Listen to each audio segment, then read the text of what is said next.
अस्सलाम वालेकुम नाज़रीन, प्रोग्राम दी राइट एंगल के साथ मैं हूं शाह शिराज। पाकिस्तान में सियासी गहमा गहमी उरूज पे पहुंच चुकी है। जिस अदम एतमाद की काफ़ी दिन से चर्चे हो रहे थे, बिल आखिर आज वो कौमी असम्बली में पेश कर दी गई है। इसके साथ साथ प्राइम मिनिस्टर इमरान खान साहब चौथे वज़ीर आज़म बन गए हैं जिनके खिलाफ अदम एतमाद पेश हुई है। माजी में बेनज़ीर भुट्टो साहिबा के खिलाफ और चौधरी शौकत अजीज़ के खिलाफ तहरीक अदम एतमाद पेश हुई थी जो नाकाम हुई थी। पाकिस्तान की सारी तारीख में सिर्फ एक बार तहरीक अदम एतमाद कामयाब हुई है, वो आई चंडीगढ़ साहब के खिलाफ कामयाब हुई थी। तो अब मौजूदा सूरत हाल ये है कि अपोजिशन जाने से दावे किए जा रहे हैं कि हमारे नंबर पूरे हो चुके हैं, हमारे पास 172 से ज़ायद अरकान मौजूद हैं। इसके साथ साथ पंजाब की सियासत पर नज़र डाली जाए तो वहाँ पे भी काफ़ी ज़्यादा हलचल नज़र आ रही है। अलीम खान ग्रुप के सामने आने के बाद अब जो मौजूदा सूरत है, आज सुबह प्राइम मिनिस्टर इमरान खान साहब उस्मान बुज़दार साहब की मुलाकात हुई है। कहा यह जा रहा है कि उस्मान बुज़दार साहब अलीम खान को एज अ वज़ीर आला देखने पे तैयार नहीं हो रहा है। तो इन्हीं पूरी सूरत हाल पे पाकिस्तान की सियासत के बारे में बात करेंगे। मेरे साथ पाकिस्तान तहरीक इंसाफ के जॉइंट सेक्रेटरी मौला बख्श समरो साहब मौजूद हैं। Thank you for joining sir. जो मौजूदा सूरत हाल है, आज अदम एतमाद पेश हो गई है, क्या हुकूमत को ख़तरा है? क्या आप लोग घबरा रहे हैं? नहीं, कोई नहीं घबरा रहे और अल्हम्दुलिल्लाह कोई खतरा नहीं है। तो सर मौजूदा हालात वो कह रहे हैं हमारे पास 172 से ज़ायद अरकान मौजूद हैं, इसको आप कैसे देख रहे हैं? देखिए, बात ये कह कौन रहा है? ये वही लोग कह रहे हैं जो पहले झूठे दावे करते रहे हैं। ये वही लोग कह रहे हैं जो कहते हैं कि 31 जनवरी से पहले हम इस्तीफे दे देंगे। यही वही लोग हैं जो जैसे इलेक्शन हुआ पहले दिन ही प्राइम मिनिस्टर के खिलाफ एक मुहिम इन्होंने शुरू कर दिया, एक महाज तैयार कर दिया ना, उनकी तकरीर होने दी असेंबली के अंदर कि लोग सुने, अवाम सुने और इंटरनेशनली लोग सुने कि कहना क्या चाहते हैं वज़ीर आज़म। पहले दिन से इन्हें धांधली का ऐसा शोर लगाया हुआ जैसे कि 2013 के इलेक्शन या 2008 के इलेक्शन या 2002 के इलेक्शन या पहले जितने इलेक्शन हुए वो जैसे बड़े को फ्री एंड फेयर होते रहे हैं। तो जो खुद एक धांधली करने में मुलविस रही हो पार्टियाँ, और इतने टाइम से यही पार्टियाँ हुक्मरानी करती रही थी ना पाकिस्तान की।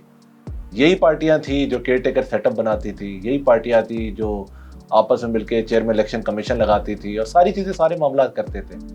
और आज वो सारे, क्योंकि उनके पास इक़्तिदार का हिस्सा नहीं है वफाक में, एक पार्टी तो है पीपल्स पार्टी जिसके पास सूबे में इक़्तिदार है और वफाक में उनकी नहीं सुनी जा रही, तो वो सारे इकट्ठे होकर ये चाहते हैं कि हम इक़्तिदार में आ जाएं। दूसरा, इनके पीछे से बिहाइंड द स्क्रीन वही डिमांड है पुरानी, NRO दे दें, हमारे केसेस ख़त्म करा दें। तो साहब जो देखा शेख साहब ने प्रेस कॉन्फ्रेंस की, उन्होंने कहा हमारी तैयारी पूरी है, इनको अदम एतमाद लेके आनी है तो लेके आए। इसके साथ वो कह रहे हैं हमारे पास हमारे लोग नहीं जा रहे, उनके लोग आपके साथ आ जाएंगे। तो सर कोई रब्ता हुआ है आप लोगों से कि वहाँ के लोग यहाँ पे आ रहे हैं? इसलिए वो लोग कह रहे हैं आपके लोग तो उधर रब्ते में हैं और किसी भी टाइम उनकी तरफ जाने को तैयार है। देखें, थोड़े से एग्जाम्पल्स ले लेते हैं। चेयरमैन सेनेट का जब इलेक्शन हो रहा था तो PTI के तो सारे अरकान असेंबली जितने भी सेनेट के थे सारे मौजूद थे। इनकी पार्टी में इनके लोग इनसे इतने नाखुश हैं तो सर उन्होंने भी तो सरप्राइज किया था यूसुफ रज़ा गिलानी साहब को चेयरमैन सेनेट या सेनेट की सीट वो जीत गए थे इजली। तो इससे पहले अपनी पार्टी संभाल लें, जिस सूबे में इनकी हुकूमत है उनको पहले संभाल लें, फिर इनको चाहिए कि इस्लामाबाद की तरफ जाएं। और दूसरी बात ये कि आप किस गवर्नमेंट को रिप्लेस करने जा रहे हैं, मतलब आपकी अपनी हुक्मरानी जो पहले आप करते रहे उसमें क्या आपने किया है, और अभी जो आपके पास सूबे की हुकूमत मिली हुई है उसमें ऐसी कौन सी आपकी कारकर्दगी है या कौन सा आपके पास सोल्यूशन है कि आप जाके इस्लामाबाद गवर्नमेंट को गिरा के और आपके पास कोई बड़ा कोई प्लान हो कि पाकिस्तान को क्राइसिस से आप बाहर निकालेंगे। क्योंकि मौजूदा क्राइसिस जो है वो इन ही लोगों की वजह से जो शोर कर रहे हैं इस टाइम, जो इस्लामाबाद पहुंच रहे, इन्हीं लोगों ने करदई बनाया इस मुल्क को, इन्हीं लोगों ने इन इदारों को तबाह किया, बर्बाद किया और जितना नुकसान दे सके थे इन्हीं लोगों के दौर में ये काम होते रहे हैं। तो अभी अगर 3.5 साल की इमरान खान साहब की हुकूमत आ गई है तो मतलब मैं समझता हूँ कि वो 3.5 साल इनको मतलब ये तकलीफ इनसे बर्दाश्त नहीं हो रही। और जो 30 साल से ये करते रहे हैं, यानी कि मुशर्रफ दौर में भी NRO इन लोगों ने लिया था ना, कोई इमरान खान साहब ने या कोई PTI ने तो जाके NRO नहीं लिया था। यही पार्टियाँ थी जो NRO ले रही थी और यही पार्टियाँ थी जिन्हें 5-5 साल की हुकूमतें अपनी की हैं। तो ऐसा सोल्यूशन कोई इनके पास अगर है तो इस्लामाबाद पहुंच के बताएंगे जी हमारे पास ये सोल्यूशन, हम पाकिस्तान को इतने दिन में ये करके हम निकालें। सोल्यूशन कोई नहीं है इनके पास। तो सर अभी फवाद चौधरी साहब कह रहे थे अदम एतमाद की बड़ी बातें की जा रही है, अपोजिशन पेश क्यों नहीं कर रही? अब उन्हें पेश कर दी है तो सर आपकी जिम्मेदारी है ना, अगर आप इतने कॉन्फिडेंट हैं तो कितने दिन के अंदर आप इजलास बुलाने वाले हैं? देखिए 14 दिन का टाइम है, इजलास तो बुला लेंगे, तो कानूनी तरीका है, बिल्कुल इजलास बुला लेंगे। पहले भी अदम एतमाद इन लोगों ने किया था, हो गया था, इनको सरप्राइज मिल गया था, फिर से दे दें। तो सर खुद थोड़ा ध्यान रखें अपनी पार्टी में, इनके पूरे अरकान असेंबली पहुंच जाए। तो सर ये सुनने में आएगा कोई बीमार हो गया, कोई पता नहीं रास्ते में किसी का फोन बंद था, कोई क्या हो गया, कोई तो सर वो कह रहे हैं वो जो एस्टेब्लिशमेंट का आपके हाथ था वो हट गया है, तो क्या ये सच बात है कि अब कोई राब्ते नहीं हो रहा है? अच्छा, इसका फिर यही मतलब होगा ना, ये चाह रहे होंगे कि एस्टेब्लिशमेंट पे हाथ रख ले। जो एस्टेब्लिशमेंट के खिलाफ जाते हैं वो फिर जब अपना मुफाद आ जाता है तो फिर इस्लामिस्ट के सामने झुक जाते हैं। मतलब इनका कहने का मकसद जो है वो 2-3 चीज़ें ये मुझे समझ है। एक तो इक़्तिदार चाहिए, दूसरा अपने केसेस ख़त्म कराना चाहते हैं, और जो ये बार बार कहते रहे इस्टेब्लिशमेंट का, मतलब इस्टेब्लिशमेंट के साथ भी गेट नंबर 4 से यही गए थे ना मीटिंग करने। एक जगह ये कहते हैं हुकूमत गिरा दी जाए, फिर ये कहते हैं हम फौज से बात करेंगे, फिर ये जाके एक सीक्रेट मीटिंग भी कर लेते हैं, वो भी एक्सपोज हो जाती है। तो उसके बाद भी पहले जहाँ ये खड़े थे अब भी ये वहीं खड़े हुए। तो सर आपके साथ मामला सही है एस्टेब्लिशमेंट के अभी?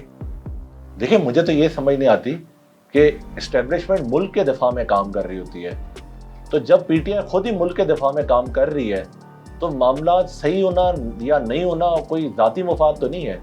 कोई एस्टेब्लिशमेंट से कोई इस तरह का मुफाद तो कभी हुकूमत का नहीं रहता कि आपने हमें पूरे 5 साल कराने हैं। तो सर एक बात हो रही है कि आज खान साहब ने भी उस दिन कहा, आज भी काफ़ी ज़्यादा बात ये हो रही है कि खान साहब को हटाने में बैनुल अक़वामी जो ममालिक हैं, दूसरे ममालिक का काफ़ी अहम किरदार नज़र आ रहा है, इसलिए उनको पाकिस्तान में अपना मफाद नज़र नहीं आ रहा। इस बयान को आप एग्री करते हैं? देखें बात यह कि खान साहब अगर रूस गए तो मुल्क के दिफा के लिए गए, उनका वहाँ पे कोई अपना ज़ाती कोई बिजनेस इंटरेस्ट नहीं था ना। वो पहले कभी रूस में कहीं जाते रहे, ना क्रिकेट खेलने जाते रहे। वो इसी मुल्क की खातिर गए थे रशिया, कि वहाँ जाके ताल्लुकात सही किए जाए और मामला जो है बेहतर किए जाए, इसी मुल्क की खातिर ही गए थे ना। अब कुछ लोग शायद ये सोचते हैं कि अगर वो वहाँ चले गए तो और ज़्यादा मजबूत हो जाएंगे, हम हुकूमत नहीं गिरा सकेंगे। तो पीपल्स पार्टी और नून लीग जब इनको इतना टाइम इक़्तिदार मिलता रहा है तो मुझे ये बताए ना, ये मतलब नवाज शरीफ की तो बात मेरा ख्याल है एक बड़ी लाजमी करनी चाहिए।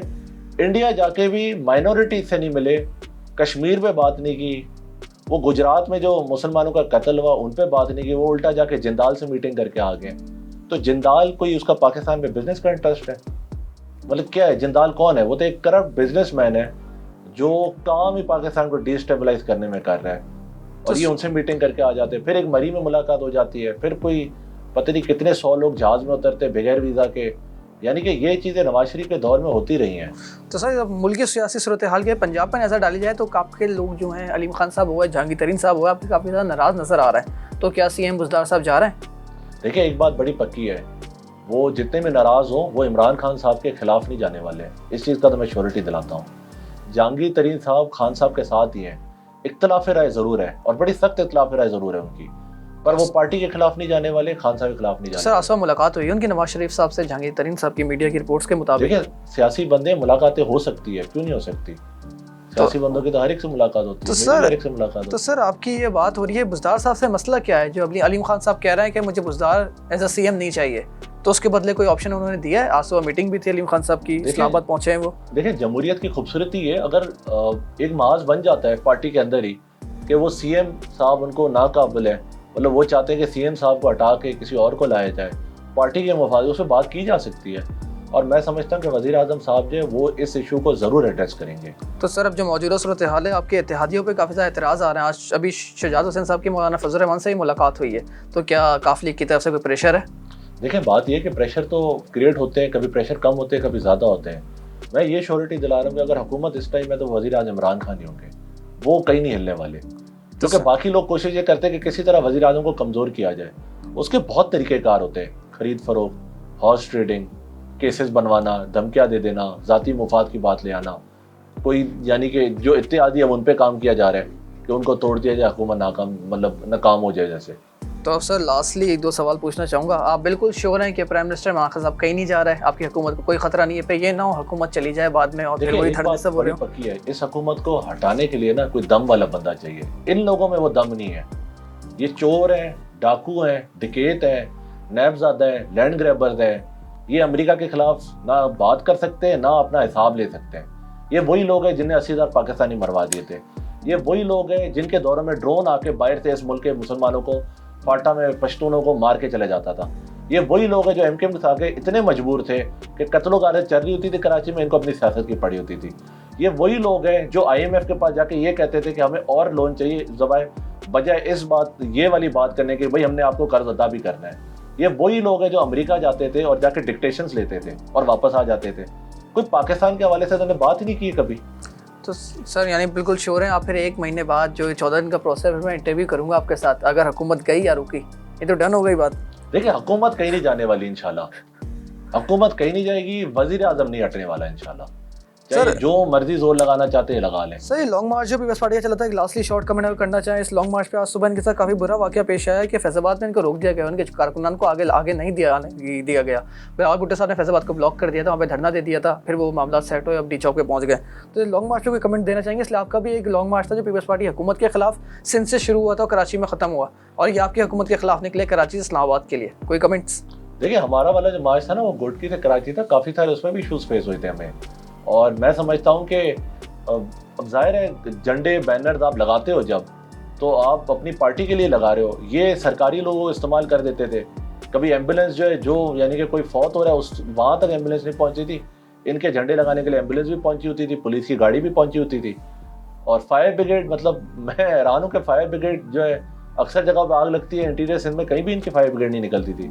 बड़े सालों बाद जाके कहीं ना कहीं इनकी फायर ब्रिगेड नजर आई है कि वो ऊपर कोई पीपल्स पार्टी का झंडा लग रहा है। तो मैं समझता हूँ कि इस तरह की काफ़ी शरारतें की गई थी लोगों को रोकने के लिए। और जो फैज़ाबाद में हुआ है उस पर मैं समझता हूँ अगर इनके पास कोई चीज़ है सामने लेके आ जाए, कौन इनको रोक रहा है पता चल जाएगा। चलें sir, thank you so much for joining. नाज़रीन, देखते हैं मुल्क की सियासी सूरत हाल किस तरफ जाती है। मौजूदा जो हालात हैं, आज अदम एतमाद पेश हो चुकी है, मुल्क की सियासी पारा उरूज पे। अब देखते हैं हमारे मुल्क में कौन वज़ीर आज़म होगा, क्या प्राइम मिनिस्टर इमरान खान साहब या अदम एतमाद को नाकाम बनाएंगे या इस बार अपोजिशन जीत जाएगी। डेट्स ऑल फॉर टुनाइट, मुझे दीजिए इजाज़त, अल्लाह हाफ़िज़। वॉइस ऑफ नेशन की वीडियोस देखने के लिए हमारा चैनल सब्सक्राइब कीजिए और बेल के आइकॉन पर क्लिक कीजिए ताकि आप हमारी तमाम आने वाली वीडियो से बाखबर रह सकें।